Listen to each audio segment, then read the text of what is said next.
वर्तमान की दुनिया के दोस्तों नमस्कार, मैं अखिलेश कुमार। आज हम बात करेंगे यूपीएससी सीएससी 2019 सामान्य अध्ययन प्रश्न पत्र 1 के प्रश्न संख्या 13 की। यह प्रश्न है, स्पष्ट कीजिए कि अमेरिकी और फ्रांसीसी क्रांतियों ने आधुनिक विश्व की आधारशिलाएं किस प्रकार निर्मित की थीं।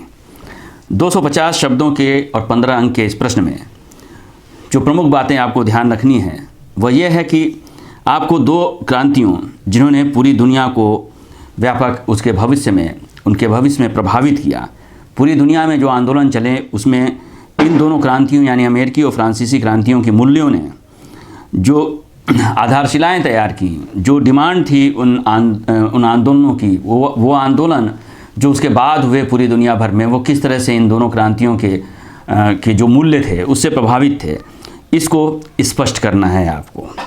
इसको लिखते समय निश्चित रूप से आपको यह मालूम होना चाहिए कि दरअसल अमेरिकी क्रांति के क्या मूल्य थे, फ्रांसीसी क्रांति के क्या मूल्य थे और कैसे उन्होंने किस तरह की सामंती जो जड़ता थी, जो सामंती मूल्य थे उस समय के परंपरागत समाज के और जो शासन के, उनको कैसे उन्होंने तोड़ा और कैसे पूरी दुनिया को प्रभावित किया। इस संदर्भ में जब आप प्रश्न करते हैं तो आपकी शुरुआत एक सामान्य रूप से इस तरह से होनी चाहिए कि अमेरिका की क्रांति का मूल्य स्वतंत्रता था और फ्रांस की क्रांति का मूल्य स्वतंत्रता के साथ साथ समानता और बंधुत्व था।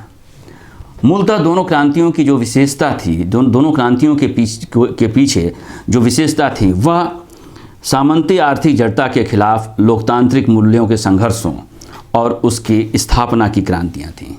यानी यह कुल मिलाकर ये दोनों क्रांतियाँ लोकतांत्रिक क्रांतियाँ थीं, यानी वहाँ की जनता इन क्रांतियों में शामिल हुई थी और यह वहाँ के जो सत्ता वर्ग था, जो वहाँ की सत्ता वर्ग की जो सामंती आर्थिक जड़ता थी, यह क्रांतियाँ उस जड़ता के खिलाफ थी। निश्चित रूप से इन लोकतांत्रिक विचारों ने पूरी दुनिया को प्रभावित किया। क्रांति के बाद अमेरिका में नए प्रजातंत्र का उदय हुआ। इसमें राजाओं, अमीरों और चर संगठनों आदि की कोई जगह नहीं थी।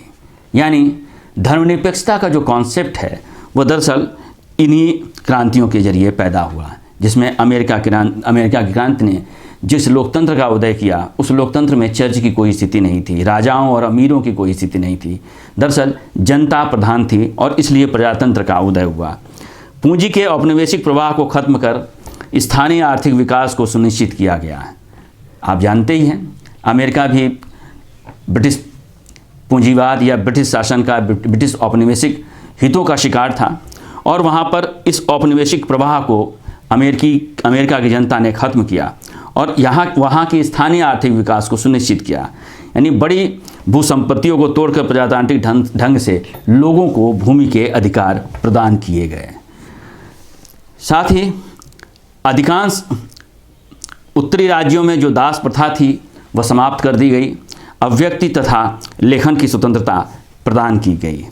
अयोग्य और भ्रष्ट शासकों के चलते यह आपने अभी तक अमेरिकी क्रांति के बारे में स्पष्ट किया। फ्रांसीसी क्रांति के कौन से मूल्य आए? फ्रांसीसी क्रांति के संदर्भ में जब आप लिखेंगे उसके संदर्भ में भी आपको 2 पॉइंट लिखने चाहिए। अयोग्य और भ्रष्ट शासकों के चलते संपूर्ण फ्रांसीसी समाज पुरातन सामंती व्यवस्था से त्रस्त था। निश्चित रूप से वहाँ के शासक अयोग्य थे और भ्रष्ट थे। फ्रांसीसी क्रांति में अपने स्तर पर अभिजात वर्ग, मध्य वर्ग, किसान, शहरी लोगों और व्यापक जनता ने हिस्सा लिया था।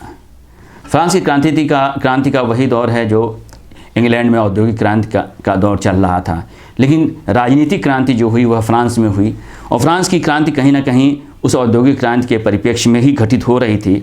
और जो फ्रांस का जो अभिजात वर्ग था, जो मध्य वर्ग था, जो किसान और शहरी वर्ग था, वो व्यापक जो जनता थी वहाँ की, वह किसी न किसी तरह से शासन में अपनी हिस्सेदारी को लेकर सचेत हो रही थी, क्योंकि फ्रांस एक खास तरह की जड़ता से, पुरातन सामंती व्यवस्था से जकड़ा हुआ था और वह लगातार आगे बढ़ने की ओर फिराक में था, जिसमें वहाँ का जो समृद्धशाली वर्ग था, जो मध्यम वर्ग था, वह किसी न किसी तरह से उस जड़ता को समाप्त करना चाहता था।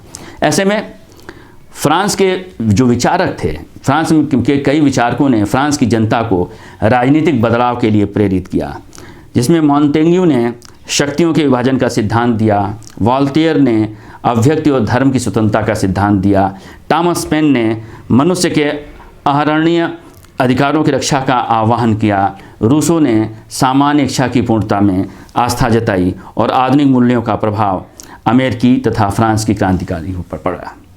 दरअसल जब हम मॉन्टेग्यू की बात कर रहे हैं, वॉल्टेयर की बात कर रहे हैं, टॉमस पेन की बात कर रहे हैं, रूसो की बात कर रहे हैं, तो निश्चित रूप से इनके जो कोर बिंदु थे, इनकी पूरी विचारों का जो कोर बिंदु था, उन कोर बिंदुओं को आप संक्षेप में देंगे। दरअसल ये कोर बिंदु जो थे वह वास्तव में फ्रांस में या पूरी दुनिया में लोकतांत्रिक आंदोलनों को प्रभावित करने में, लोकतांत्रिक मूल्यों की स्थापना करने के विचार बिंदु हैं। वह प्रस्थान बिंदु हैं जिन्होंने पूरी दुनिया में लोकतंत्र की भावना के विस्तार में और सामंती जकड़न के विरोध में एक लहर फैलाई, और यह लहर अमेरिकी और फ्रांसीसी क्रांति से होते हुए पूरी दुनिया में फैली।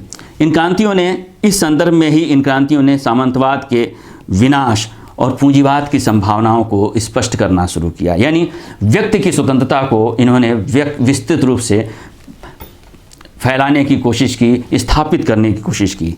ये दुनिया भर के देशों के लिए सामंतवादी व्यवस्थाओं और औपनिवेशिक गुलामी से आज़ादी की प्रेरणा बनी। यानी व्यक्ति की स्वतंत्रता का मूल्य इन क्रांतियों का मूल बिंदु था, जिसको स्थापित करने के लिए इन क्रांतियों के जो मूल्यवाहक थे, जो इन क्रांतियों के विचारक थे, उन्होंने अपने मतों से जो प्रतिपादित किया था और इन दोनों जगहों की जनता को जिस तरह से जागृत किया था, उन्होंने उस जागरण के चलते उस पूरी की पूरी औपनिवेशिक गुलामी या औपनिवेशिक सामंती पुरातन व्यवस्था को उखाड़ फेंका।